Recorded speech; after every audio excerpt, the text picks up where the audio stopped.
Paris Olympic 2024 শুরু হতে চলেছে ফ্রান্সের প্যারিসে।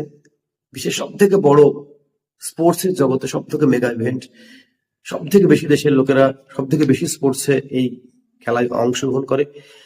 ভারতীয় প্রতিযোগীরাও আছে। 117 জন ভারতীয় প্রতিযোগী 16টা সেগমেন্টে অংশগ্রহণ করবে এবং 1896 সালে গ্রিকের অ্যাথেন্সে এই প্রথম মডার্ন অলিম্পিক, যেটা সামার অলিম্পিক নামে পরিচিত, চালু হয়েছিল এবং এটা আয়োজন করে বর্তমানে ইন্টারন্যাশনাল অলিম্পিক কমিটি। তো আমরাও অধীর আগ্রহে অপেক্ষা করবো সমস্ত খেলা দেখার জন্য আর কি। আর গত অলিম্পিক, যেটা টোকিও অলিম্পিক ছিল 2021-এ হয়েছিল জাপানের টোকিওতে, তাতে 7 জন ভারতীয় পদক পেয়েছিল। নীরজ চোপড়া গোল্ড পেয়েছিল, 2টো সিলভার, 3টে ব্রোঞ্জ পদক পেয়েছিল ভারতীয় হকি টিম সহ। এবছরও একরাশ শুভেচ্ছা রইল ভারতীয় টিমকে।